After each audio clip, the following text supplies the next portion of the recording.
ഒരു cute pen holder ചെയ്യുമോ ചോദിച്ചിട്ട് കമൻറ്റ് ഇട്ടിട്ടുണ്ട് നമ്മുടെ സബ്സ്ക്രൈബറേ. പിന്നെ എങ്ങനെ ചെയ്യാണ്ടിരിക്കുന്നത്? ബയോ ചെയ്യാം. അപ്പോൾ നിങ്ങളിത് ഉണ്ടാക്കുമ്പോൾ കുറച്ച് കട്ടിയുള്ള പേപ്പർ ഉണ്ടാക്കുന്നതായിരിക്കും നല്ലത്. അല്ലാന്നുണ്ടെങ്കിൽ കാരണം ഞാൻ ലാസ്റ്റ് പറയാം.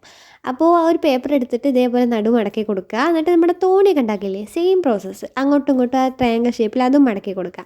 പിന്നെ ഞാനിവിടെ കാണിക്കുന്ന പോലെ മടക്കി കൊടുത്തിട്ട് ഒരു സൈഡിൽ ഇതേപോലെ ഫെവിക്കോൾ വെച്ചിട്ട് ഒട്ടിച്ചു കൊടുക്കുക. അപ്പോൾ ഏകദേശം ആ ഒരു ഷേപ്പിലൊക്കെ കിട്ടും. പിന്നെ നമ്മുടെ ഗിവ് അവേ ഇവിടെ നടന്നുകൊണ്ടിരിക്കുന്നുണ്ട്. നിങ്ങളുടെ സപ്പോർട്ടൊക്കെ ഞാൻ കാണുന്നുണ്ട്. ഒരുപാട് ഹാപ്പി ആട്ടോ. നല്ല ഡിസർവിങ് ആയിട്ടുള്ള ഒരാൾക്ക് തന്നെ ആ ഗിഫ്റ്റ് കിട്ടട്ടെ. അപ്പോൾ ഇങ്ങനത്തെ ഒരു 6-7 എണ്ണം ഞാനിവിടെ ഉണ്ടാക്കി എടുത്തിട്ടുണ്ട്. കുറച്ച് ഡിസൈൻസും ചെയ്ത് കൊടുക്കുന്നുണ്ട്, സ്വാഭാവികം നമ്മുടെ ക്യൂട്ട്നെസ്സിന് വേണ്ടിയിട്ട്. എന്നിട്ടെന്താ അത് ഇതേപോലെ ക്യൂട്ടി അങ്ങോട്ട് ഒട്ടിച്ചു കൊടുക്കുക, എല്ലാം കൂടി ഒരു സർക്കിൾ ഷേപ്പിൽ. സംഭവം ഞാൻ ഉണ്ടാക്കിയപ്പോൾ എനിക്ക് ഭയങ്കര കോൺഫിഡൻസ് ആയിരുന്നു, അതുകൊണ്ടാണ് തോന്നുന്നു അങ്ങോട്ട് ഒത്തില്ലടാ. പക്ഷെ കാണാൻ നല്ല ക്യൂട്ടായിട്ടുണ്ടല്ലേ. ചാർട്ട് പേപ്പർ കൊണ്ട് ചെയ്താൽ മതി, സംഭവം സെറ്റായി കിട്ടും. അപ്പോൾ ഇഷ്ടപ്പെട്ടെങ്കിൽ ലൈക്ക് ചെയ്യാൻ മറക്കണ്ട, സബ്സ്ക്രൈബ് ചെയ്യാനും.